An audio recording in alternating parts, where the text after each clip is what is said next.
அருட்பெருஞ்சோதி அருட்பெருஞ்சோதி தனிப்பெரும் கருணை அருட்பெருஞ்சோதி.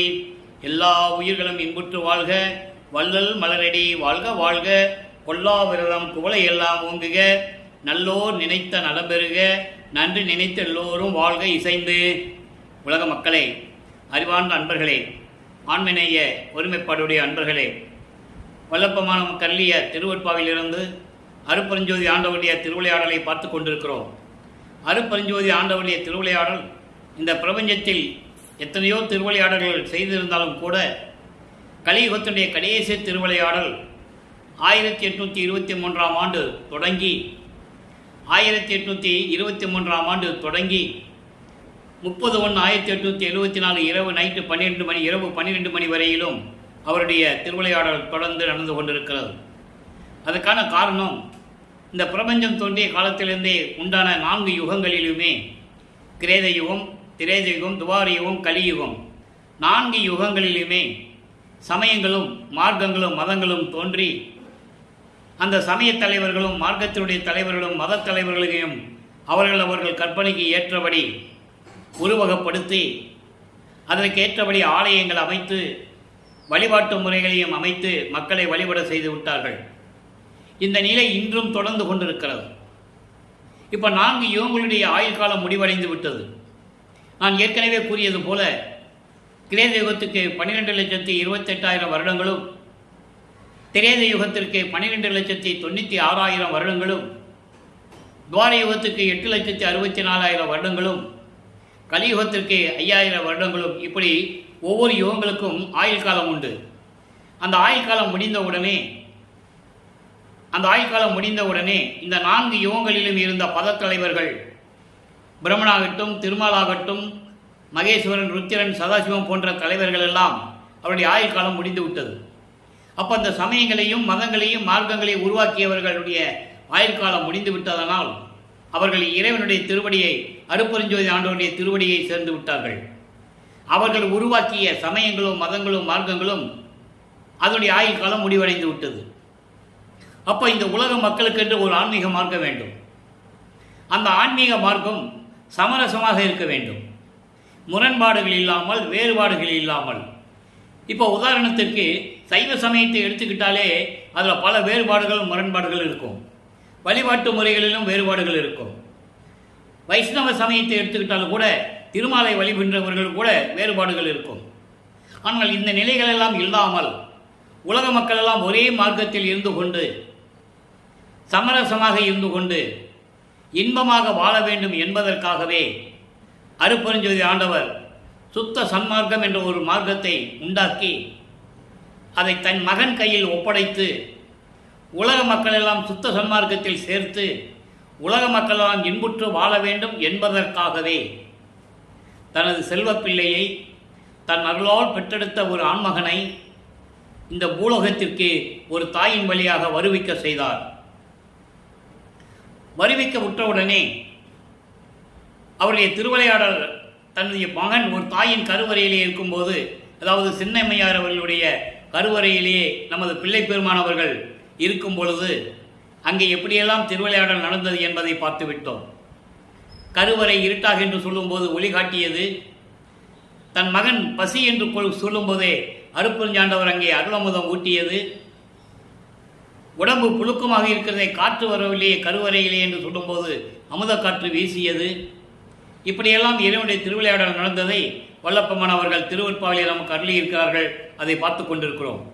அதன் பிறகு 5 மாத குழந்தையிலே சிதம்பரத்திலே ஒரு திருவிழாவிற்காக நமது குழந்தை இறைவனை, பிள்ளை பெருமானை எடுத்து சொல்லும்பொழுது அங்கே வெட்ட வெளியாக சிதம்பர ரகசியத்தை தன் மகனுக்கு காட்டியது. இப்படியெல்லாம் திருவிளையாடல்களை பார்த்து விட்டோம்.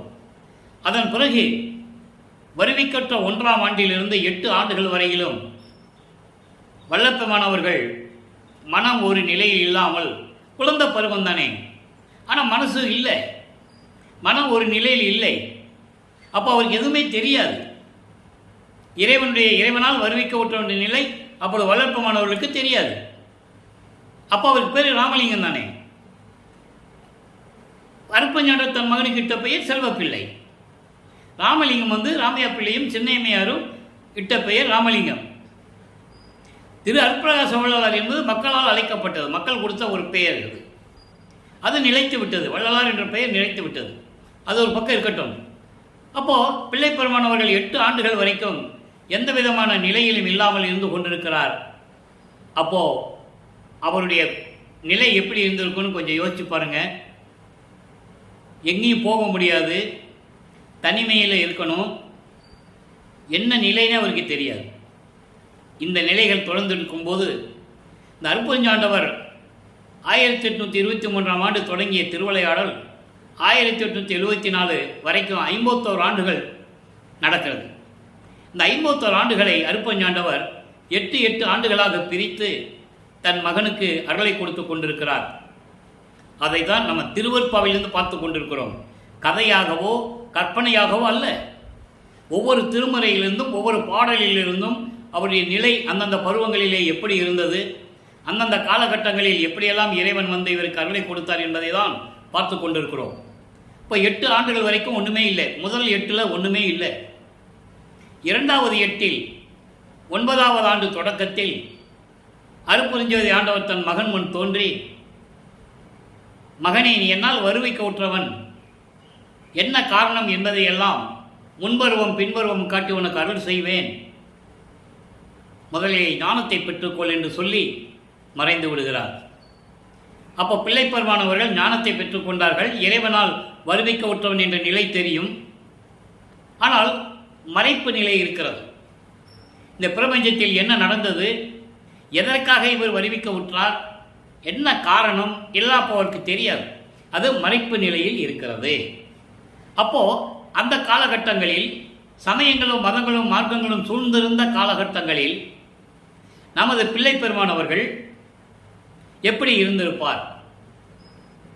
திருநீறு பூசிக்கொண்டும், என சைவ சமயத்தினுடைய அடையாளம், சைவ சமயத்தினுடைய குறியீடு திருநீறு பூசிக்கொள்ளுவது, உத்தராட்ச மாலையை போட்டுக்கொள்ளுவது, காவி உடை அணிந்து கொள்ளுவது, இப்படியெல்லாம் சைவ சமயத்தின் அடையாளம். ஆனால் நமது பிள்ளைப்பெருமானவர்கள் ஆரம்பத்திலிருந்தே காவி உடையை அணியவில்லை என்பதை இங்கே நான் பதிவு செய்ய கடமைப்பட்டிருக்கிறேன். அப்போ அந்த காலகட்டங்களில் அவர் சிவபெருமானை எப்படி வழிபட்டார்? சிவபெருமான் சைவ சமயத்தின் தலைவன். நடராஜன், சிவபெருமான், சொக்கநாதன், மகாலிங்கம், மாசிலாமணி, இப்படி பல பெயர்களை சொல்லிக் கொண்டிருப்பார். சிவசிவா, நமச்சிவாயா, ஓம் சிவாய நம, ஓம் சிவசிவா, இப்படியெல்லாம் சிவபெருமானை வழிபட்டது உண்டு. ஏனென்றால் அதன் நிலை மாறும்போது, சுத்த சன்மார்க்கத்தை பெறும்போது அதனுடைய நிலைகள் மாறும். அதை தான் நம்ம பார்த்துக்கிட்டு இருக்கோம். அப்போது அந்த நிலையில் இருக்கும்போது இறைவனை எப்படி வழிபட்டார், இறைவனிடம் எப்படி முறையீடு செய்கிறார் என்பதை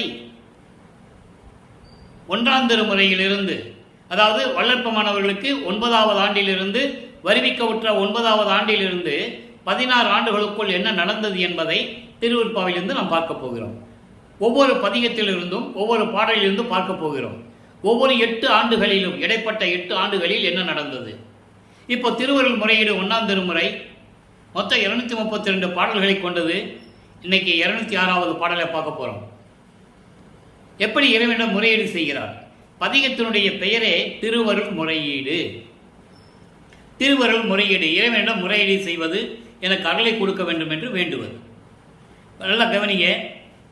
கடும் புல வேடர்கள் ஓர் ஐவர், கடும் புல வேடர்கள் ஓர் ஐவர், இந்திய கல்வர் ஐவர், கொடும் கரணத்து துஷ்ட நால்வர்கள், வன்மல கோல் ஐவர், அடும் படை கோடி கொண்டு உற்றார், மற்ற ஏழையே யான் ஒருவன் இடும்பு அடையாது மிலே, வெல்வது எங்கன் இறைவனே. இது பாடல். இந்த பாடலுடைய விளக்கம் பாருங்க அன்பர்களே. நான் ஏற்கனவே கூறியது போல திருவருட்பாவினுடைய புகழை,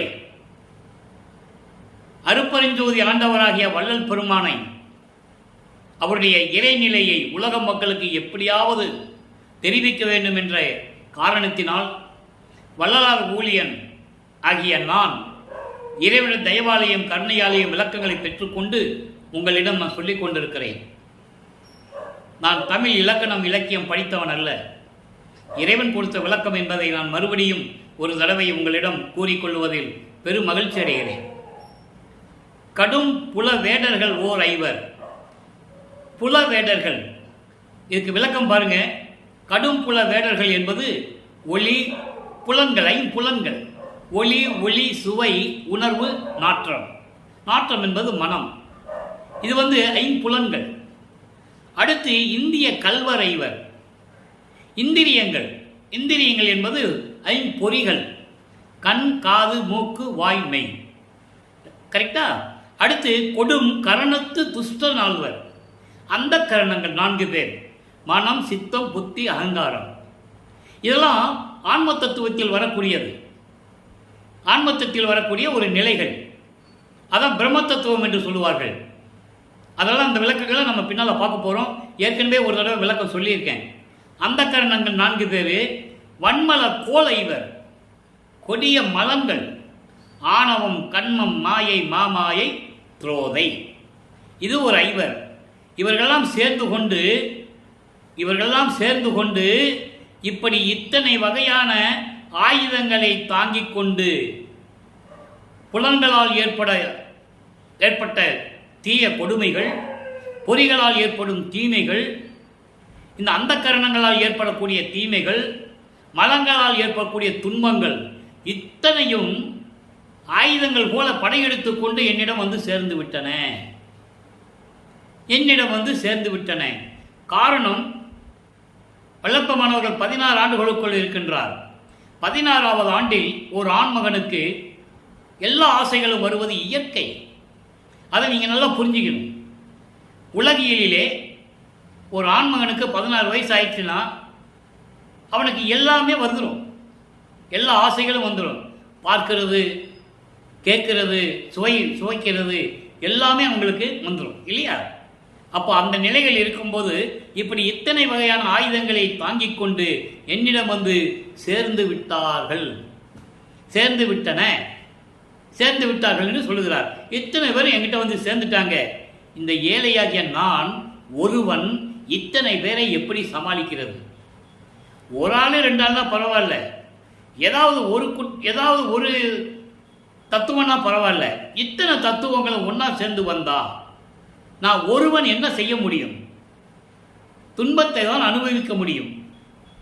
எப்படி முடியும் இறைவனே? என்னால் ஒருவனால் முடியுமா? எப்படி முடியும்? நான் எப்படி ஜெயிக்கிறதுன்னு இங்கே கேட்பாரு. சுத்த சன்மார்க்கத்தில் வரும்போது எப்படி ஜெயிச்சேன்னு சொல்லுவார். அதை நம்ம பார்க்க போகிறோம். ஆக வெல்வது எங்கன் இறைவனே. இவர் ஆரம்ப நிலை. 2வது எட்டில் இருக்கும்போது 16 ஆண்டுகளுக்குள் ஏற்பட்ட நிலை இது. அப்போ இந்த நிலையில் இருக்கும்போது நான் ஒருவன் எப்படி இவங்களெல்லாம் ஜெயிக்கிறதுன்னு சொல்லுவார். இதை சொல்லிட்டார்ல. மகாதேவ மலையில் ஒரு தாயின் கருவறையில் இருக்கும்போது, சின்னையமேர் கருவறையிலே 10 மாதம் இருந்தவர். அது யாரும் மறுக்க முடியாது. அந்த அம்மா புண்ணியம் செஞ்சவங்க, அது வேற விஷயம். ஆனால் குழந்தை யாரோட குழந்தை என்பதுதான் முக்கியம். அப்போ இறைவனால் வருவிக்க விட்டவர். ஒரு இறைவன் ஒரு நோக்கத்திற்காக, காரணம் காரியம் செய்ய வேண்டும் என்பதற்காக ஒரு இறைவன் ஒரு ஆண்மகனையோ ஒரு பெண் குழந்தையை வரவழைக்க வேண்டும் என்றால், ஒரு பெண்ணிடமிருந்து வரவழைக்க வேண்டும் என்றால் 5 வழிகள் உண்டு. கண்ணால் பார்த்தவுடனே அந்த பெண் கர்ப்பமாவாள். மந்திரத்தினால், வாக்கால் ஒரு பெண் கர்ப்பமாவாள். நல்லா புரிஞ்சுக்கணும் நீங்க. அப்படி வந்தவன் தான் கர்ணன். குந்தி தேவி தெரியாமல் சூரிய மந்திரத்தை சொல்லிட்டார். சூரியன் வந்தாச்சு. பெண்ணே, நீ என்னை அழைத்து விட்டாய். என்னை அழைத்தாலே நான் உனக்கு ஒரு குழந்தையை கொடுக்கணும், ஒரு ஆண்மகனை கொடுக்கணும். அதனால் ஒரு ஆண்மகனை பெற்று எடுத்து வளர்ப்பாயாக சொல்லி மறைஞ்சது. குந்தி தேவியும் சூரியனும் இல்லற வாழ்க்கையில் இல்லை. அதை நீங்கள் நல்லா புரிஞ்சுக்கணும். இறைவன் ஆற்றலால் ஒரு குழந்தையை வர வைக்கணும்னா கண்ணால் பார்த்தா போதும். வாக்கால், பெண்ணை, ஒரு ஆண்மகனை நீ பெற்றெடுப்பாய் என்று சொன்னாலே போதும். நல்லா புரிஞ்சுக்கணும். ஒரு ஆணையும் ஒரு பெண்ணையும் உடலுறவு செய்ய வைத்து, நல்லா கவனிக்கணும், ஒரு ஆணையும் ஒரு பெண்ணையும் உடலுறவு செய்ய வைத்து அந்த விந்து வெளிப்பட்ட காலத்தில் ஒரு தாயின் கருவறையில் சேர்ந்த பிறகு அங்கே பிண்ட வடிவம் ஆவதற்கு முன்னாலே இறைவன் அருளால் ஒரு மகனை பெற்றெடுப்பது. நல்லா புரிஞ்சுக்கணும் நீங்க. அதை தான் வல்லற்பெருமான் சொல்லுகிறார். அவர் எப்படி ஒரு தாயின் கருவறையில் போய் சேர்ந்தார் என்று சொல்லுவார். உபசாரத்தால் பெற்ற தந்தை என்பான் ஒருவன் சுக்கில பையிலிருந்து, சுக்கில பை என்பது விந்துப்பை, சுக்கில பையிலிருந்து ஒரு அணு வடிவத்தில் என்னை உருவாக்கினாய். அப்போ அந்த அணு வெளிப்பட்ட காலத்தில், அந்த விந்து வெளிப்பட்ட காலத்தில் உபசாரத்தால் பெற்ற தாய் என்பால் ஒருத்தியின் கருவறையில் சேரும் வரை என்னை காத்தருளினாய் என்று கூறுவார். அத்தனை விளக்கங்களும் திருவெட்பாவில உண்டு, யாரும் மறுக்க முடியாது. அப்போ தாயின் கருவறையில வந்து சேர்ந்த பிறகு, நான் பிண்ட வடிவத்தில் இருந்த பிறகு எப்படி நீ என்னை காப்பாற்றி திருவிளையாடல் செய்தார் என்பதையும் கூறுவார். அதை தான் நம்ம பார்த்துட்டு இருக்கோம். இந்த நிலையை உலக மக்களுக்கு சொல்ல வேண்டும். யாரும் சொல்லலை. உலகியலில் நடந்தது போலேயே நடந்து விட்டது, அவ்வளவுதான். ராமையா அவர்களுக்கும் சின்னம்மை அவர்களுக்கும் 6வது மனைவிக்கும், சின்னம்மையார் 6வது மனைவி, 5வது மகனாக பிறந்தார் என்று உலகியலிலே நடந்ததை கூறினார்கள். உண்மைதான், யாரும் மறுக்க முடியாது. ஆனால் நடந்தது என்ன? இறைவனுடைய திருவிளையாடல் அங்கே என்ன நடந்தது? நல்லா புரிஞ்சுக்கணும். மக்களிடம் சொல்லலை, அதனால மக்களுக்கு தெரியாது. என்ன நினைச்சிட்டு இருக்காங்க? சாதாரண ஒரு குடும்பத்தில் பிறந்தவர் சாமியார் ஆனாரு, மறைஞ்சிட்டாரு, எங்கேயோ போயிட்டாரு, இப்படிதான் சொன்னாங்க. அதான் உண்மை, சத்தியமா தான். ஆனால் இந்த நிலைகள்லாம் இறைவனுடைய திருவிளையாடல் நடந்துகிட்டு இருக்கு. இப்போ வல்லப்பெருமானவர்கள் 2வது இருந்து கொண்டிருக்கிறார். அப்போ 2ஆம் திருமுறை உருவாகிறது. இறைவனால் வறுமைக்கு குழந்தை என்பதற்காக இவ்வளவு விளக்கம் நான் உங்களுக்கு சொன்னேன். நல்லா புரிஞ்சுக்கணும் நீங்க. இவ்வளவு விளக்கம் அங்கே இருக்கு திருவெட்பாவில். எப்படி தாய் கருவறையில் வந்து சேர்ந்தார் என்ற விளக்கம் சொல்லணும்ல உலக மக்களுக்கு. அவரே சொல்றாரு. அதை மக்களுக்கு சொல்றதுக்கு என்ன, யாரும் சொல்லலை, அதான் விஷயம். இப்போ இந்த நிலை இருக்கும்போது 2ஆம் திருமுறை உருவாகிறது. 2ஆம் திருமுறை என்பது ஏற்கனவே நான் கூறியது போல 113 பதியங்கள், 1207 பாடல்கள். இப்போ நம்ம 23வது பதியத்தில் நின்றுட்டு இருக்கோம். 22 பதியத்தில் சொல்லியாச்சு. ஒரே ஒரு பதிகம் மட்டும் பெண்டிங். 20 பதிகம் 20 எழுத்தறியும் பெருமான் மாலை.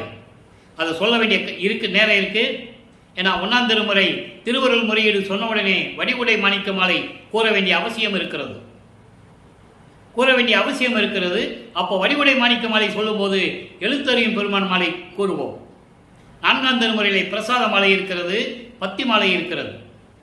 6ஆம் திருமுறையிலே நடராஜபதி மாலை, சத்குருமணி மாலை, அனுபவ மாலை, தத்துவ வெற்றி எல்லாம் இருக்கு. நம்ம பார்க்க போறோம்.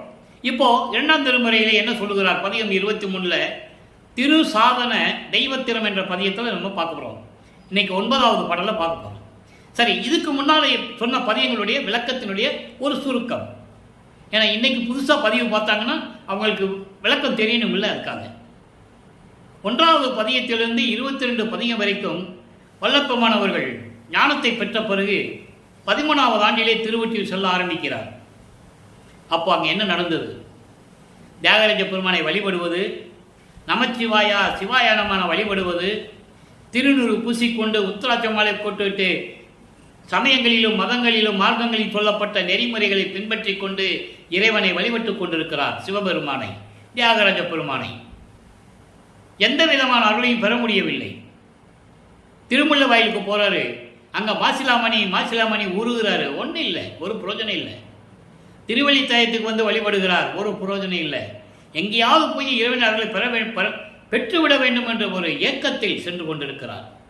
அப்போ அவர் எங்கே போனாலும் நடந்துதான் போகும்.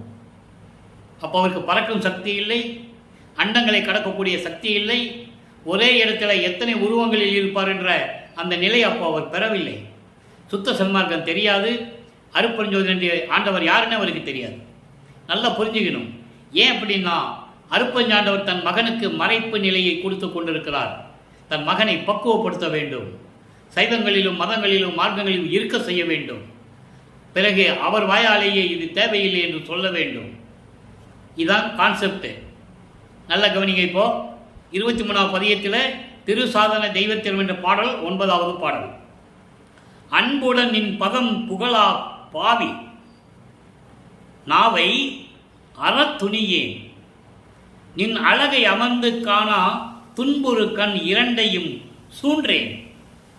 நின்னை தொழா கையை வாழ் அதனால் துண்டம் ஆக்கேன். வன்பர நிந்தனை வணங்காத தலையை மடித்திடிலேன். ஓதியைப் போல் வளர்ந்தேன். என்னை இன்பருவில் எரியிடை வீழ்த்திடினும் அன்றி என் செய்யினும் போதாதே எந்தாய் எந்தாய். இறைவனிடம் உருகுகிறார். எப்படியாவது இறைவனிடம் அருளை பெற வேண்டும். எப்படி?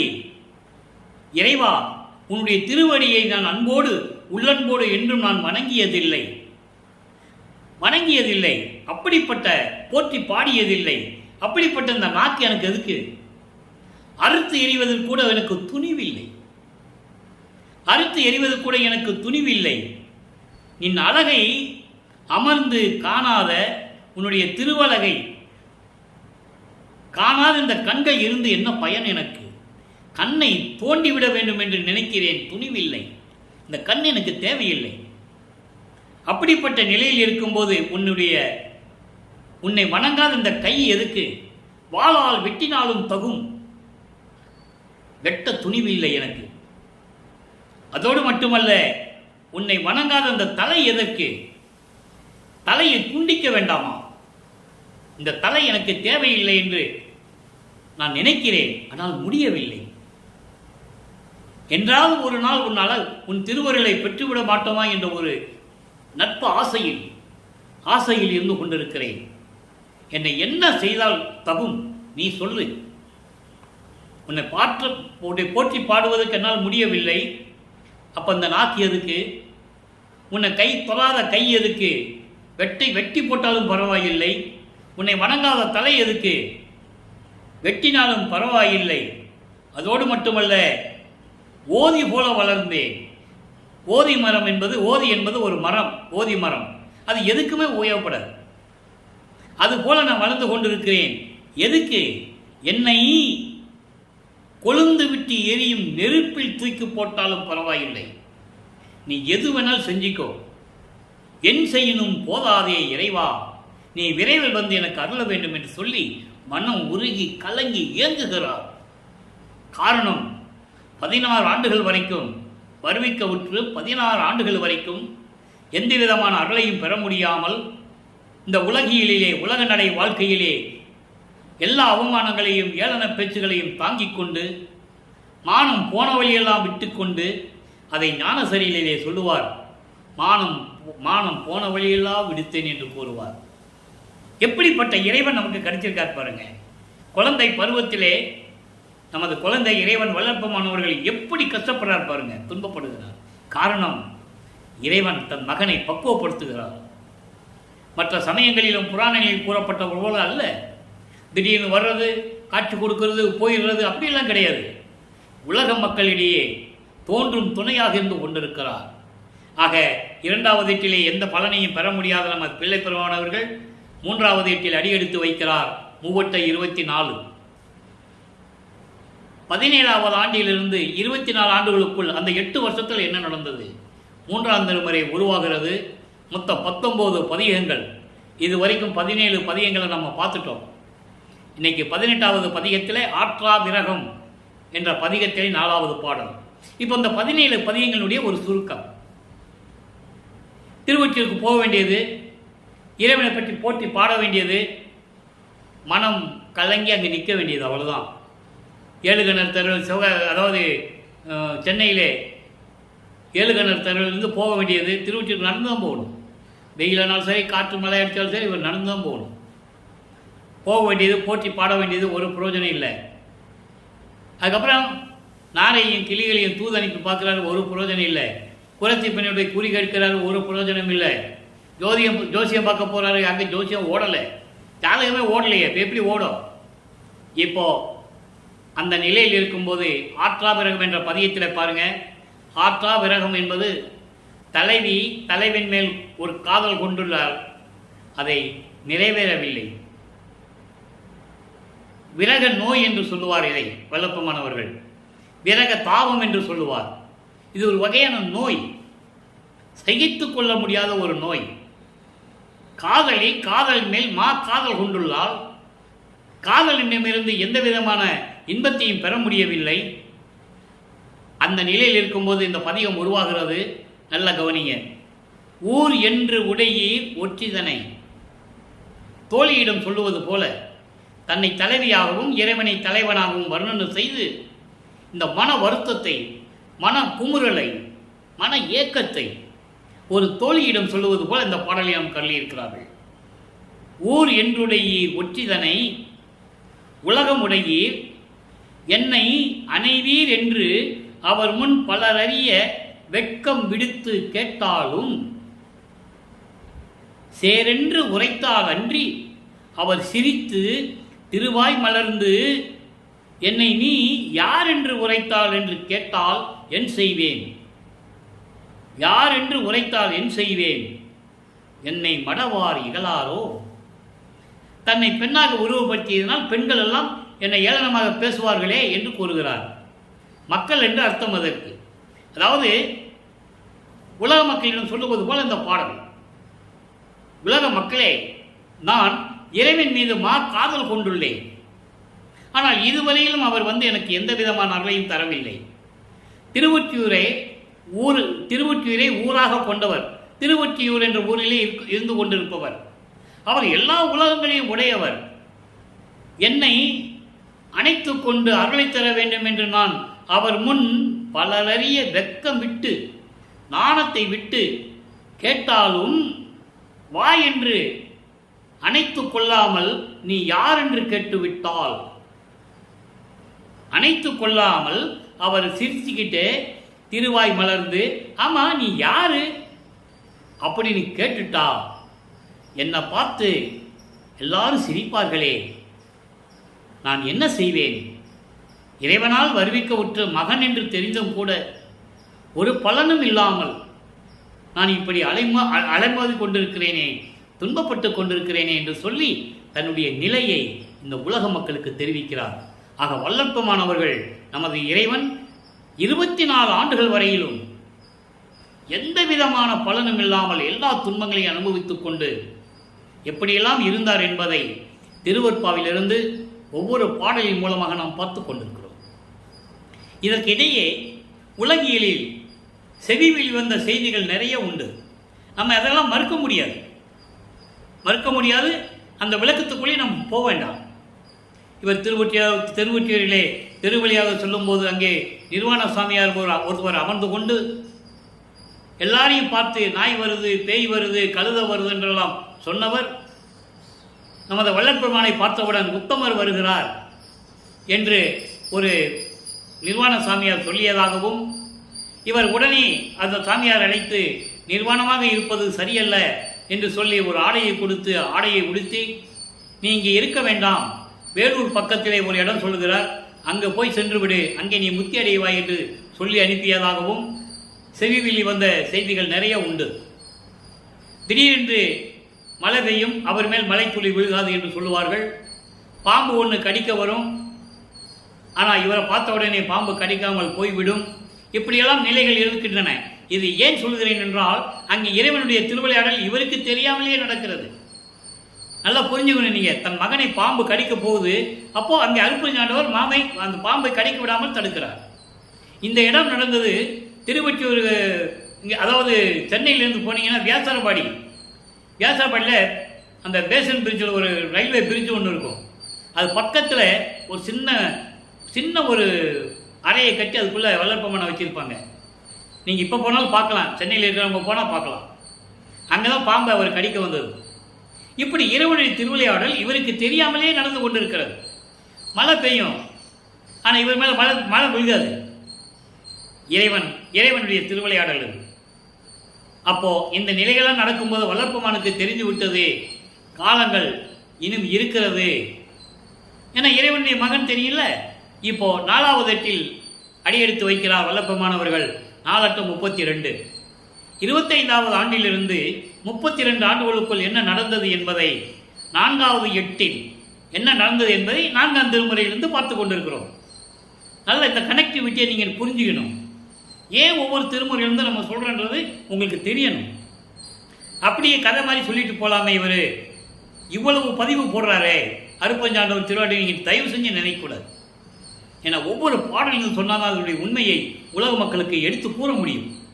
இப்போ 4வது எட்டில் இருக்கும்போது இவருக்கு அருப்பஞ்சாண்டவர் யாருன்னு தெரியும். சுத்த சன்மார்க்கம் ஒரு மார்க்கம் இருப்பது இவருக்கு தெரியும். அதை பின்னாளிலே பாடல்களிலே சொல்லுவார். அதை நம்ம பார்த்து கொண்டிருக்கிறோம். இன்னும் பாடல்கள் இருக்கிறது. அந்த காலகட்டம் வரும்போது அதனுடைய விளக்கம் உங்களுக்கு கிடைக்கும்.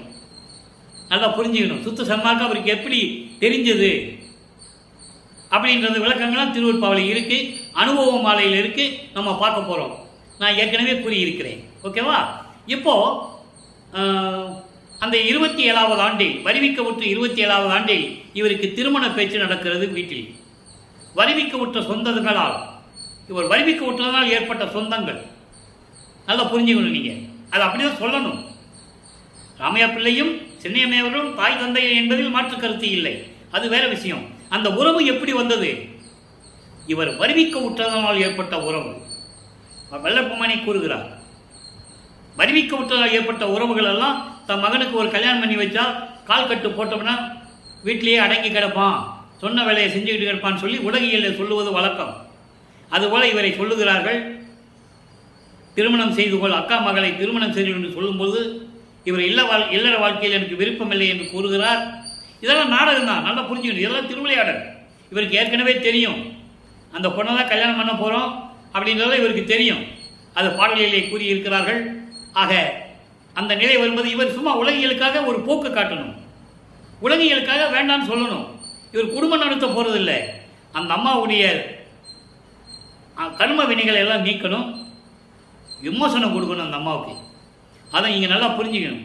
அதுக்காகத்தான் அந்த அம்மா தனக்கோடி அம்மையார் இவர் வறுமைக்கூற்ற ஏற்பட்ட சொந்தத்தினில் ஒரு பெண்ணாக பிறக்கிறார். அந்த பெண்ணுக்கு இவர் தாய் மாமனாகிறார். அது பாடலிலே உண்டு. அந்த பாடல் விளக்கெல்லாம் நம்ம சொல்லிக்கிட்டு இருக்கோம். ஏற்கனவே சொல்லியாச்சு. திருவருள் முறையீடிலே இருக்குது அந்த பாடல். அப்போ இந்த நிலைகள் இருக்கும்போது இவர் வேண்டான்னு சொல்கிறாரு. உடனே ஒரு சாமியார்ட்டு கூப்பிட்டு போகிறாங்க, பஞ்சாயத்து பண்ணுறாங்க. இவர் ஒத்துக்கிட்டார். ஒத்துக்கிட்டு தான் ஆகணும், காலத்தின் கட்டாயம். அப்போ திருமண நிகழ்ச்சிகளே பிரம்மன், ருத்திரன், திருமால் எல்லாமே வந்து மாணவர்கள்லாம் வந்து வாழ்த்துறதுக்கு உட்கார்ந்துருக்காங்க. அது மனிதர்கள் கண்ணுக்கு தெரியாது, மாநிலர் கண்ணுகளுக்கு தெரியாது. நல்லா புரிஞ்சுக்கணும். இவருடைய திருமணத்தை பார்த்து ரசித்து இவரை வாழ்த்த வேண்டும் என்பதற்காக அமர்ந்திருக்கிறார்கள். எப்படியாவது அருப்பஞ்சாண்டவர் சிவகாமி வள்ளி வருவாங்கல்ல, நம்ம அங்கேயும் பார்த்துக்கலாம்னு சொல்லி அங்கே உட்கார்ந்துருக்காங்க. ஆனால் இவர் தாலி கட்டுகிறார், திருமாங்கல்யம் பூட்டி அந்த அம்மாவுக்கு மோட்ச வீட்டை காட்டுகிறார், கர்ம வினைகளை எல்லாம் நீக்குகிறார், விமோசனத்தை கொடுக்கிறார். கொடுத்த உடனே இவர் அங்கே பார்க்குறாரு, எல்லாம் வந்திருக்காங்க, வானவர்கள் தேவர்கள்லாம் வந்திருக்காங்க, நம்ம அப்பாவும் அம்மாவும் வரலையே என்று ஏங்குகிறார். பாடலிலே உண்டு, அருட்பிரகாச மாலையிலே 95வது பாடலிலே உண்டு. அதையும் நம்ம விளக்கத்தை சொல்லிட்டோம். இப்போ 4ஆம் திருமுறை உருவான அத்தனை பாடலுடைய விளக்கமும் நம்ம சொல்லிட்டோம். இறைவன் வந்து விண்ணுலகத்திலிருந்து அருப்பஞ்சாண்டவர் திருவழியாக நடந்து வந்து தன் மகனுக்கு பூட்டிய கதவை திறக்க செய்து இவர் கோபத்தில் பூட்டிட்டார். இனிமேல் எங்கேயும் போகக்கூடாதுன்னு அவர் வந்து எல்லா அருளையும் கொடுத்ததை நாம் படிப்படியாக பார்த்து விட்டோம். இனி பிரசாத மாலையும் பக்தி மாலையும் அபராத மன்னிப்பு மாலையும் உண்டு. அதை எப்போ சொல்லணுமோ அப்போ அந்த காலகட்டத்தில் கரெக்டாக அந்த பாடல்கள் வரும். ஏன்னா ஒவ்வொரு பாடலுக்கும் கனெக்ஷன் இருக்குது. திடீர்னு இடையில சொல்ல முடியாது. அப்போ அந்த நிலைகளெல்லாம் மாறிய பிறகு இவர் இல்லற வாழ்க்கையை துறக்கிறார், உலக பற்றுகளை துறக்கிறார். 32வது ஆண்டில் எல்லா நிலைகளையும் மாறுகிறது. அப்போ தத்துவங்களை கடக்க வேண்டும், இறைவனிடமிருந்து ஏம சித்தியை பெற வேண்டும், சாகா கல்வியை கற்றுக்கொள்ள வேண்டும், தத்துவங்களை கடக்க வேண்டும், தத்துவங்களை நிக்கிரம் செய்தல் என்று சொல்லுவார். கடவுள் நிலை அறிந்து அம்மையமாக வேண்டும். இந்த நிலைகளெல்லாம் அடைய வேண்டும். 32 ஆண்டுகள் முடிந்து விட்டது. 33வது ஆண்டு தொடக்கத்தில் இருந்து 40 ஆண்டுகளுக்குள் 6ஆம் திருமுறையிலே உருவானதையெல்லாம் எப்படி பறந்து சென்று அண்டங்களை கடந்து, தத்துவங்களை கடந்து, எல்லா அண்டங்களையும் கடந்து பறந்து சென்று எப்படி அங்கு போய் சுத்த சன்மார்க்கத்தை வாங்கினார் என்பதையும், பிரம்மன், திருமால், ருத்திரன் போன்ற தேவர்களுக்கு முன்னால் எப்படி சாகா கல்வியை கற்றுக்கொண்டார் என்பதையும், ஏம சித்தியை எப்படி பெற்றுக்கொண்டார் என்பதையும், தத்துவ சித்திகளை எப்படி பெற்றுக்கொண்டார் என்பதையும், தத்துவ சித்தி என்பது அதுக்கு மேல் அவர் எங்கே போனாலும் நடந்து போக வேண்டியதில்லை, பறந்து போகலாம், நினைச்ச இடத்துல இருக்கலாம், ஒரு நொடிக்கண பொழுது. அப்படிப்பட்ட வள்ளல் பெருமானை நடந்து சென்றார் என்றும் மாட்டு வண்டியில் சென்றார் என்றும் இப்படியெல்லாம் பேசிக்கொண்டிருக்கிறார்கள். எவ்வளவு வேதனையான விஷயம் பாருங்க. இது உலகியலிலே நடந்த விளக்கங்கள் எப்படி வேணா இருக்கட்டும், ஆனால் அவர் திருவருட்பாவிலே சொன்னதை உலக மக்களுக்கு சொல்லணும் இல்லை. அதுதானே நியாயம், அதுதானே தர்மம், அதுதானே சத்தியம். ஆக அப்படியெல்லாம் பெற்றுக்கொண்டு அங்கே அருப்பஞ்சாண்டவர் தன் மகனுக்கு உத்தர கட்டளை இடுகிறார். மகனே, நீ பூலோகம் சென்று விடு, இன்னும் ஆண்டுகள் இருக்கிறது, இன்னும் 19 ஆண்டுகள் இருக்கிறது என்று சொல்லி மகனை பூலோகத்துக்கு அனுப்புகிறார். இவர் நேராக கருங்குழி என்ற கிராமத்தில் வந்து உறைவிடமாக இருந்து கொண்டிருக்கிறார். அங்கே 9 ஆண்டுகள் இருக்கிறார். இப்போ இவருக்கு 40வது ஆண்டு வரைக்கும் நடந்தது நம்ம சொல்லிட்டோம். இப்போ 41வது ஆண்டிலிருந்து 48 ஆண்டுகளுக்குள் என்ன நடந்தது, அந்த 8 ஆண்டுகள் என்ன நடந்தது என்பதை இப்போ நம்ம பார்த்துக்கிட்டு இருக்கோம். இன்னும் இடையில 3 வருஷம் பாக்கி இருக்கு. அது அங்கே நம்ம மேட்டுக்குப்பத்துக்கு போன பிறகு பார்க்க போகிறோம். இப்போ இந்த 48 ஆண்டுகளுக்குள் வல்லப்பெருமானவர்கள் வருவிக்க விட்டு 48 ஆண்டுகள் ஆகிவிட்டது. நான் ஏற்கனவே கூறியது போல அன்பர்களே, வல்லப்பெருமானுக்கு வயது இல்லை, அவருக்கு வயதே கிடையாது, அவருக்கு பிறப்பு இறப்பு கிடையாது. ஒவ்வொரு யுகத்திலேயும் இருந்தவர். பாடல்களிலே அருமையாக கூறியிருக்கிறார்கள், ஒவ்வொரு யுகத்தில் நான் இருந்தேன் என்று. திருவருட்பாவில் அத்தனை பாடல்கள் உண்டு, யாரும் மறுக்க முடியாது. வெளியே யாருக்கையும் சொல்லலை, அதனால மக்களுக்கு தெரியல. அவரை சாமியாரனே சொல்லிட்டாங்க கடைசி வரைக்கும். சாமியாரே இருந்தார், ஐயா சோறு போட சொன்னார். கடைசியில் அங்கே மேட்டுக்குப்பத்தில் ரூமுக்குள்ளே போனார், கதவை பூட்டிட்டு மறைஞ்சிட்டாருன்ட்டாங்க. மறைஞ்சிட்டாருன்னு ஏன் சொல்கிறேன்? அப்போ எங்கே போனாருன்னு சொல்லணும்ல. வல்லப்பெருமான் சொல்கிறாரு, நான் எங்கே இருக்கிறேன், என்ன பண்ணிட்டு இருக்கேன்னு சொல்கிறாருல்ல, அதை சொல்லணும்ல, யாரும் சொல்லலை. இப்போ அந்த விளக்கம் பேசணும்னா நிறைய பேசிட்டு இருக்கலாம், அது வேண்டாம். அப்போ இந்த நிலையில் இருக்கும்போது இவர் கருங்குழியை விட்டு விடைபெறுகிறார். அந்த வீட்டு உரிமையாளர்களிடமிருந்து வெங்கட்ட ரெட்டியார் முத்தாலி அம்மையாருடைய அவரிடமிருந்து விடைபெற்றுக் கொண்டு இங்கே உத்தரஞான சிதம்பரம் என்ற ஒரு மாலை உருவாகிறது. அப்போ பார்வதிபுரம் மக்களிடம், பார்வதி மக்கள் தானமாக கொடுத்த அந்த இடத்திலே அன்றே தர்மசாலையை நிறுவுகிறார். அன்றே அணையா அடுப்பை ஏற்றி ஜீவர்களுக்கு பசியாற்றி கொண்டிருக்கிறார். இன்னும் பசியாற்றி கொண்டிருக்கிறார். அதை நீங்கள் நல்லா கவனிச்சிக்கணும். எத்தனையோ அன்னதான கூடங்கள் இருக்கின்றன இந்த உலகத்தில். அத்தனையும் மனிதர்களால் ஏற்றப்பட்டது. சமைச்சு போடுவாங்க, வேலை முடிஞ்சோன்னா அடுப்பு அணைச்சிடுவாங்க. சமைச்சு போடுவாங்க, வேலை முடிஞ்சோன்னா அணைச்சி போட்டுருவாங்க. சரியா? ஆனால் இது அப்படி அல்ல. அடுப்பு எரிந்து கொண்டே இருக்கும், அணையா அடுப்பு.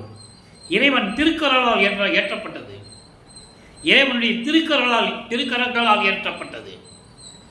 இன்றும் ஜீவர்களுக்கு பசியாற்றி கொண்டிருக்கிறார் வல்லப்பெருமானவர்கள் அங்கே. ஆக தர்மசாலையிலே இருக்கும்போது என்ன நடந்தது, இந்த 8 ஆண்டுகள் வரைக்கும், தர்மசாலையில் 4 வருஷம் இருக்கிறது, 8 ஆண்டுகளுக்குள்ள என்ன நடந்தது? அப்போ இந்த நிலையில் இருக்கும்போது ஏற்கனவே கூறியது போல 1869ஆம் ஆண்டு கடலூரிலே மஞ்சக்குப்பம் கோட்டிலே நீதிமன்றத்திலே வழக்கு தொடர்ந்தார்கள். அந்த விளக்கத்தில் நம்ம பார்த்துட்டோம். டெய்லியும் சொல்லிட்டு இருந்தால் நமக்கு நேரம் பத்தாது. விளக்கத்தை பார்த்துட்டோம். எப்படியெல்லாம் திருமுறை சேர்ந்தது தான், திருவருட்பா தான் மக்களுக்கு ஏற்றது என்று நீதிபதியினுடைய தீர்ப்பை பெற்றுக்கொண்டு மீண்டும் இங்கே தர்மசாலைக்கு வருகிறார். இங்கே ஜீவகானிய ஒழுக்கம் உதயமாகிறது.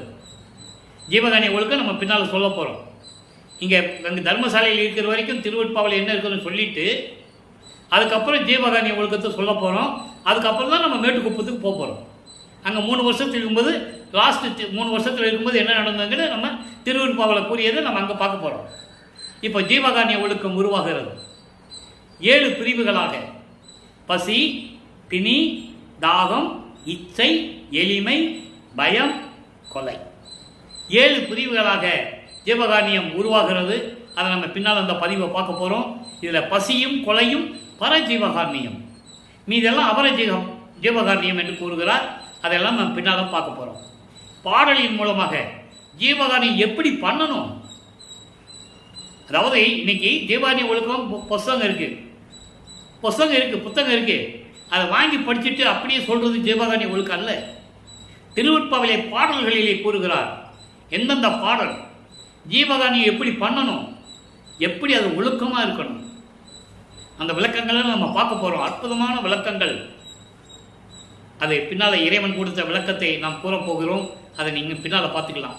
இப்போ இந்த நிலை இருக்கும்போது ஜீவகாருண்ய ஒழுக்கம் உருவாகிறது. அதை எப்படி என்றெல்லாம் விரிவாக கூறுகிறார். அதன் பிறகு உத்தரஞான சிதம்பர மாலை உருவாகிறது. அந்த விளக்கத்தை நம்ம பார்த்துட்டோம். இந்த பெருவெளியை பார்த்துட்டாரு. இந்த பெருவெளியை எப்படி வாங்கிறது? இவர் இன்னும் நினச்சிக்கங்க, இவர் நினச்சாருன்னா இப்படி கையை காட்டினா போதும், எல்லாமே வரும். ஆனால் அவர் செய்யலை. இயற்கைக்கு மாறாக எதுவுமே இறைவனானாலும் கூட செய்யக்கூடாது. அதான் இயற்கை உண்மையின் விளக்க கடவுள் என்று கூறுகிறார் அருட்பெருஞ்சோதி ஆண்டவரை. இயற்கைக்கு மாறாக எதுவுமே செய்யக்கூடாது. இயற்கையினுடைய விதியின் கட்டுப்பட்டு தான் நடக்கணும், இறைவனானாலும் சரி. இந்த நிலையில் இருக்கும்போது அங்கே 6ஆம் திருமுறை உருவான பாடல்கள் பாருங்க. தலைவி கூறல் என்ற அதாவது தலைவி கூறல் என்ற பதியத்தை நம்ம பார்த்தோம். இப்போ திருவடி பெருமை என்ற 80வது பதியம். இது ஏற்கனவே பெண்டிங்கில் இருந்தது. எல்லா பதியத்தை பார்த்துட்டே வந்தோம். இது நம்ம பெண்டிங்கில் வச்சிருந்தோம், நிலுவையில் வைத்திருந்தோம். ஏன்னா இப்போதான் அது சொல்லணும், அதான் பொருத்தமாக இருக்கும். திருவடி பெருமை என்ற பதிகத்திலே 1வது பாடல் இறைவனுடைய திருவடியினுடைய பெருமையை கூறுவது. அதை தர்மசாலையிலிருந்து கூறுகிறார். நல்லா புரிஞ்சுக்கணும் நீங்கள். அதனால தான் இது 80வது பதியத்தை நிலுவிலை வைத்து இப்போ நம்ம சொல்லிக்கிட்டு இருக்கோம். திருவாளர் கனகசபை திருநடம் செய்து அருள்வார். திருவாளர் கனகசபை திருநடம் செய்து அழுவார். தேவர் சிகாமணி எனக்கு திருமாலை கொடுத்தார். தேவர் சிகாமணி எனக்கு திருமாலை கொடுத்தார். உருவாளர் அருவாகி ஒளியாகி வெளியாய் ஓங்குகின்றார். என்னுடைய உயிர் துணைவர் அவர்தம் பெரும் வாய்மை திறம் சிறிதும் பேச முடியாதே. பேசுவது யார்? மறைகள் எல்லாம் கூசுகின்றது என்றால் துருவாமல் இங்கு எனக்கு கிடைத்ததை என் சொல்வேன். சொல்ல அளவு அல்லாத சுகம் தோன்றுவது என் தோழி. தோழியிடம் சொல்லுவது போல இவரை தலைவியாகவும் இறைவனை தலைவனாகவும் நிறைய இடங்கள் அதான் வரும். அப்படிதான் அவர் சொல்லணும். தோழியிடம் சொல்வது போல உலக மக்களுக்கு சொல்றார். அவ்வளவுதான் விஷயம். இப்ப சொல்றார் பாருங்க. அதாவது திருவாளர் அருட்பெருஞ்சோதி ஆண்டவர் பொற்சபையில் திருவிளையாடல் செய்து கொண்டு அருள் நடனம் செய்து கொண்டு அருள் செய்து கொண்டிருக்கிறார். எங்கே? மேலே இருக்கிற பொற்சபையில். இன்னைக்கு இங்கே சத்தியஞான சபை கட்டளை நல்லா புரிஞ்சுக்கணும். மேட்டுக்குப்பத்துக்கு போன பிறகுதான் இங்கே எப்படி சத்தியஞான சபை நிறுவனார்னு நம்ம சொல்ல முடியும். இப்போ அங்கே இருக்கிற திருச்சிற்றம்பலத்திலே சுத்த சிவஞான வெளியில் இருக்கின்ற சத்தியஞான சபையை கூறுகிறார். அதான் சபையை என்னுள் கண்டனன் சொன்னார். அப்போ அப்படிப்பட்ட இறைவன் அவர் எனக்கு திருமாலை கொடுத்தார், அருளை கொடுத்து என்னை ஆட்கொண்டார். இவரை தலைவியாக சொன்னதனால் திருமாலை கொடுத்தார் என்று சொல்லுகிறார். நல்லா புரிஞ்சுக்கணும். அவர் எனக்கு அருளை கொடுத்து என்னை ஆட்கொண்டார். உருவாளர் உருவமாகவும் அருவமாகவும் ஒளியாகவும் வெளியாகவும் விளங்குகின்றார். அதான் அருவமானார் என்று கூறுவார். அற்புதமான இடங்கள்லாம் உண்டு திருவற்பாவிலே. அருவமானவர் அப்படின்னு கூறுவார். உருவமாகவும் இருப்பார், அருவமாக இருப்பார், ஒளியாக இருப்பார், வெளியாக இருப்பார். அப்படிப்பட்ட விளங்கிக் கொண்டிருக்கின்ற இறைவன் என்னுடைய உயிர் துணைவர். அவர் தன் பெரு வாய்மையை, அவருடைய அருள் திறமையை யாரால் சொல்ல முடியும்? சிறிதளவு கூட யாரால் சொல்ல முடியாது. அப்படி யாரால் சொல்ல முடியும்? பேசுவது யார்? அவரை பற்றி யார் பேச முடியும்? நான் ஒருவன் தான் பேச முடியும். மறைகள் எல்லாம் கூசுகிறதென்றால் இறைவனுடைய பெருமையை பேச முடியவில்லை என்று வெட்கப்படுகின்றன. யாரு? வேதங்கள். ரிக்கு வேதம், யசுர் வேதம், சாம வேதம், அதர்வண வேதம். இது மகாதேவ மாலையிலே கூறுவார். மகாதேவ மாலை ஏற்கனவே 100 பாடல்களுக்கு நான் விளக்கம் கொடுத்திருக்கிறேன். நம்ம யூடியூப்ல போனால் நீங்க பார்த்துக்கலாம். இருந்தாலும் இன்னொரு தடவை சொல்ல வேண்டியிருக்கிறது. அதாவது அங்க சொல்லுவாரு, அளவு கடந்த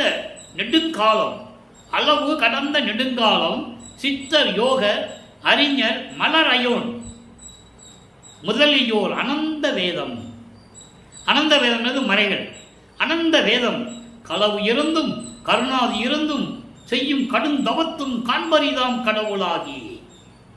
அங்க சொல்றாரு, யாராக இருந்தாலும் சரி, வேதங்கள் என்ன, தேவர்கள் என்ன, பிரம்மன் என்ன, யாராக இருந்தாலும் இறைவனை பார்க்க முடியவில்லை, தவம் இருந்து கொண்டிருக்கிறார்கள், இன்னும் பார்க்க முடியவில்லை என்று கூறுவார்.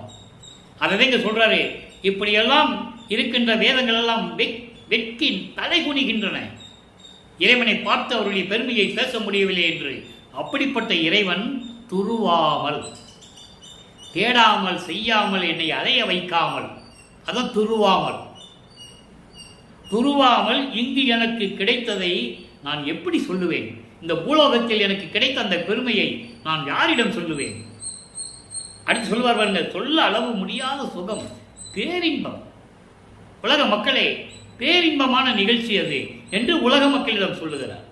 தோழியிடம் சொல்லுவது போல உலக மக்களிடம் சொல்லுகிறார். இப்போ உலகிற்கு உய்வகை கூறல் 104வது பதிகம், இன்னைக்கு 9வது பாடலை நம்ம பார்க்க போகிறோம். முதல்ல பாடலை நான் சொல்லிடுறேன், அப்புறம் விளக்கம் சொல்றேன்.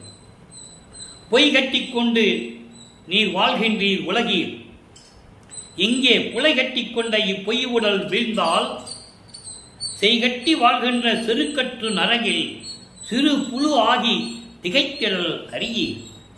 கைகட்டி வாய்ப்பொத்தி நிற்பாரை கண்டு கைகொட்டி சிரிக்கின்றீர், கருணை ஒன்று இல்லீர். சொல்லிட்டு அடுத்து சொல்றார் பாருங்க, கருணை ஒன்று இல்லீர், எய்கட்டி இடைமொய்க்கும் ஈயினும் சிறியீர், எத்தினை எத்துணை கொள்கை பித்து உலகிறே. இது பாடல். உலக மக்களுக்கு சொல்றாரு, உலக மக்களே, நீங்கள் வாழ்க்கையில் மேம்படைய வேண்டாமா? இன்னும் கீழ்நிலையிலே இருந்து கொண்டிருக்கிறீர்களே, நீங்கள் வாழ்க்கையில் மேலே ஏறி வர வேண்டாமா? எல்லா சுகத்தையும் நீங்கள் பெற வேண்டாமா என்ற நிலையில் உலக மக்களுக்கு சொல்லுகிறார். நல்லா கவனிங்க. பொய் கட்டி கொண்டு நீர் வாழ்கின்றீர் இங்கே. உலக மக்களே, இந்த பூலோகத்தில் பொய்களை சுமந்து கொண்டு சமயங்களிலும் மதங்களிலும் மார்களில் சொல்லப்பட்ட பொய்யான கதைகளை, கட்டுக்கதைகளை ஏற்றுக்கொண்டு நீங்கள் வாழ்ந்து கொண்டிருக்கிறீர்கள். மாமிசத்தாலும் எலும்பாலும் சதையாலும் இந்த உடம்பை வைத்துக்கொண்டு என்ன வாழ்ந்துடப் போகிறீர்கள்? இந்த பொய்யான உடல் வீழ்ந்து விட்டால் என்ன செய்வீர்கள்? மரணம் வந்து விட்டது, பொய்யான உடல் வீழ்ந்து விட்டது, என்ன பண்ணுவீர்கள்? செய்கட்டி வாழ்கின்ற செருக்கற்று நரையில் மனம் போனபடி வாழ்ந்து அதனால் துன்பப்பட்டு நரகம் என்ற ஒரு குழியிலே போய் விழப்போகிறீர்களே, ஒரு சிறு புழு போல விழப்போகிறீர்களே. இதெல்லாம் பார்த்து திகைத்துக் கொண்டிருக்கிறீர்கள். இதெல்லாம் தேவையா? சுத்த சமாஜத்துக்கு கூப்பிடுறார். இதெல்லாம் தேவையா? கைகட்டி வாய்ப்பொத்தி நிற்பாரை கண்டு, பாவம் ஒரு அப்பாவி, அவன் எதுவுமே பேச முடியாதவன், அவனை போய் சீண்டிக் கொண்டு அவனை துன்புறுத்திக் கொண்டு கைகொட்டி சிரிக்கின்றீர்களே. என்ன சொல்றாரு? சமயங்களிலும் மதங்களிலும் மார்க்கங்களிலும் நீங்கள் இருந்து கொண்டு சுத்த சன்மார்க்கத்தை சேர்ந்தவனை அவன் வாய்கட்டி கை பொத்தி அமைதியாக இருக்கின்றான், அவனை போய் கிண்டல் செய்து கைகொட்டி சிரிக்கின்றீர்களே. எவ்வளவு அருமையான விளக்கம் பாருங்க.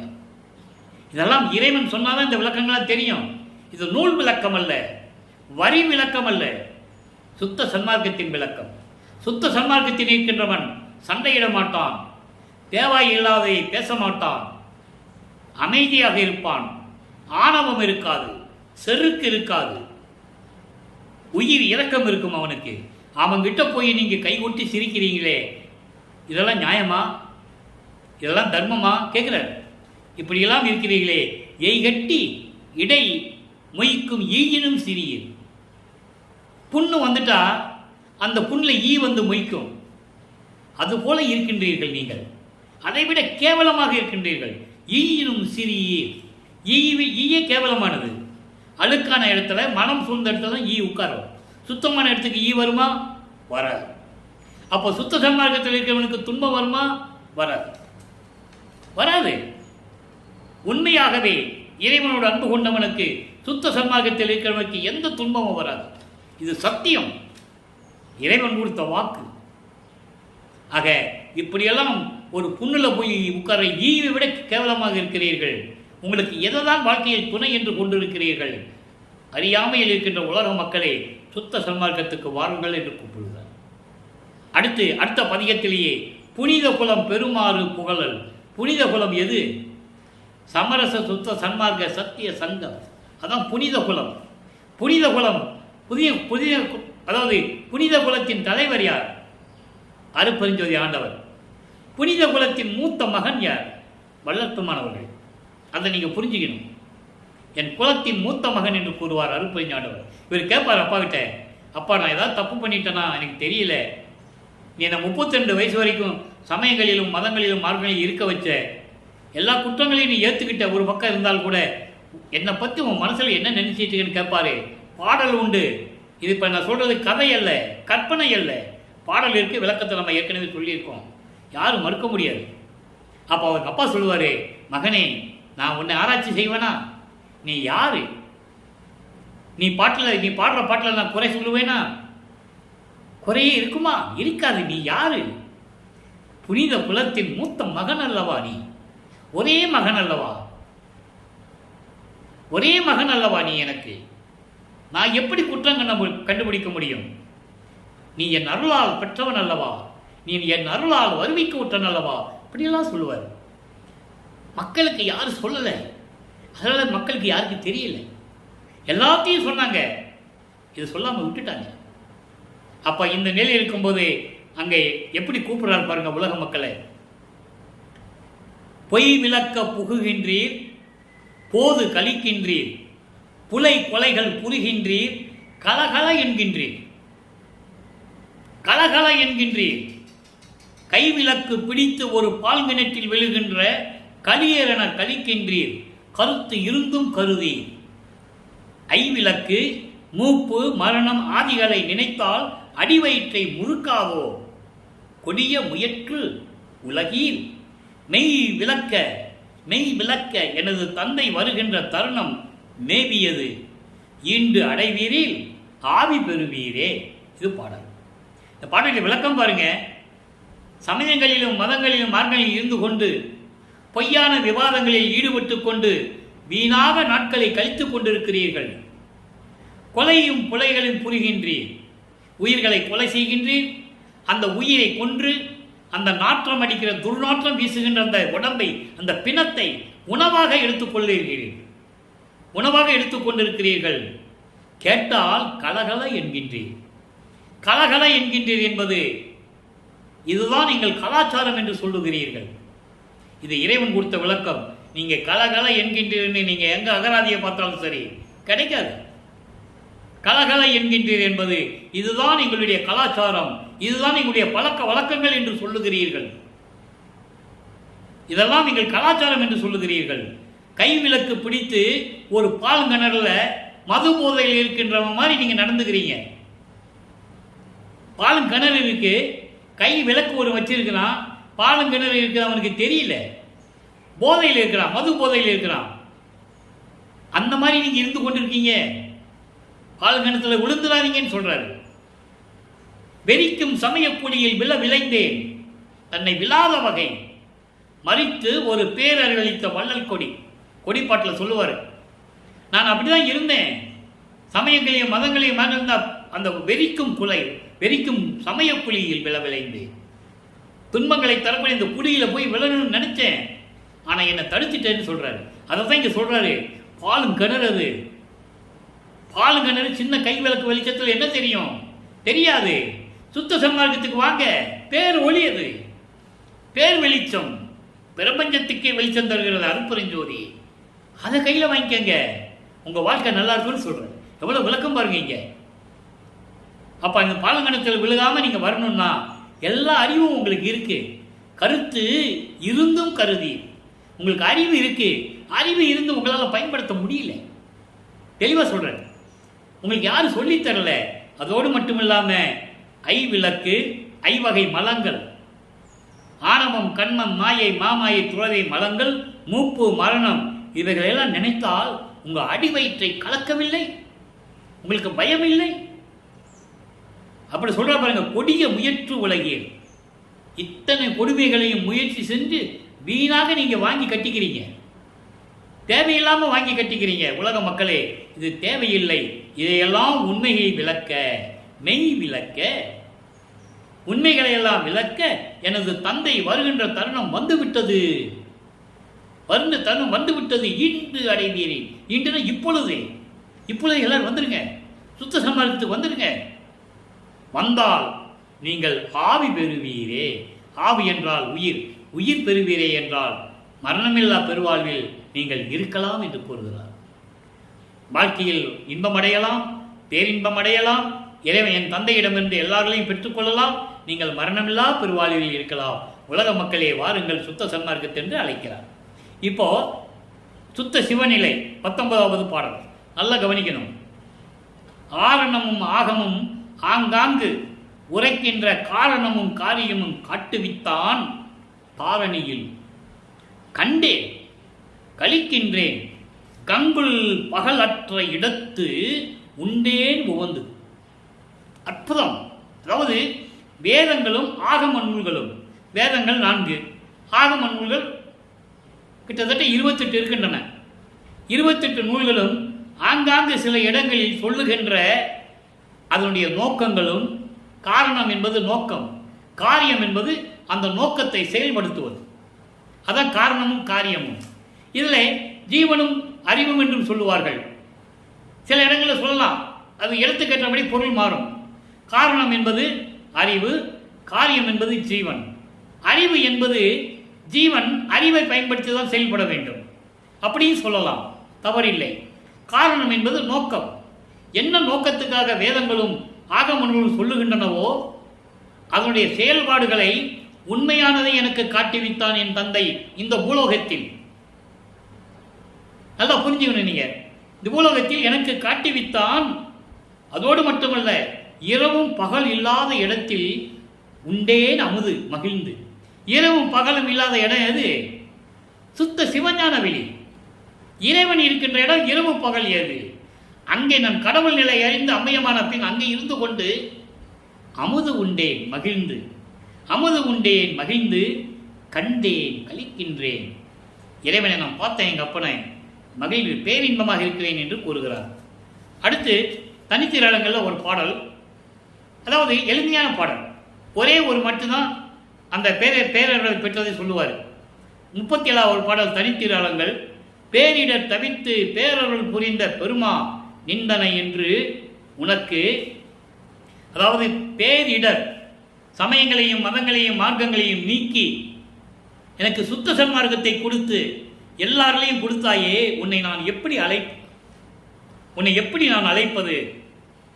சார் ஒரு தாயை என்று உரைப்பேனா? என்னை பெற்றெடுத்த தாயை என்று சொல்லுவேனா? அதான் சொல்லுவாரு, ஆன்ற சன்மார்க்க மணிபெற என்னைத்தான் ஈன்று அமுதளித்த இனிய நற்றாயே, நீயே என் தந்தை அருளுடையாய் என்னை நேர்ந்து பெற்ற தாயே என்று கூறுவார். தாயும் தந்தையும் நீதான் எனக்கு என்று கூறுவார். அதை இங்கே சொல்றாரு, உன்னை தந்தை என்று கூறுவதா, குருவை என்று கூறுவதா உரைப்பேனா, தெய்வம் என்று உரைப்பேனா, யார் என உரைப்பேன்? நான் என்னென்று சொல்லுவேன் உன்னுடைய புகழை? யாது ஒன்று அறிந்திலேன் அப்படின்னு சொல்றார். இது எளிமையான பாடல். அந்த முதல் வரி மட்டும்தான் பேரிடர் தவிர்த்து பேரருள் புரிந்த பெரும் நிந்தனை நான் எப்படி அழைப்பேன் என்று கூறுவது. ஆக சமயங்களிலும் மதங்களிலும் மார்களில் விடுபட்டு வந்து விட்டார். நெய்யருள் வியப்பில் ஒரே பாடல் 31வது பாடல், நல்ல கவனிங்க. அண்ட பரப்பின் திறங்கள் அனைத்தும் அறிய வேண்டியே, ஆசைப்பட்டது அறிந்து தெரித்தாய், அறிவைத்து தூண்டியே, அறிவு வைத்து தூண்டியே, பிண்டத்து உயிர்கள் பொருத்தும் வகையும் பிண்டம் தன்னையே பிரியும் வகையும் பிரியா வகையும் தெரித்தாய் பின்னையே. எளிமையான பாடல் தான், ஆனால் உங்களுக்கு புரியாது. அதாவது அண்டங்களில் இருக்கின்ற பரப்புகளுடைய வல்லமைகளையும், அந்த அண்டங்களிலே பிண்டங்கள் இருக்கின்றன, உயிரினங்கள், பிண்டங்கள் என்பது உயிரினங்கள், அந்த உயிரினங்களை, அதாவது 84 லட்சம் யோனி பேதங்கள் என்று சொல்லுவார். 84 லட்சம் உயிர்கள், வகையான உயிர்கள் இருக்கின்றன.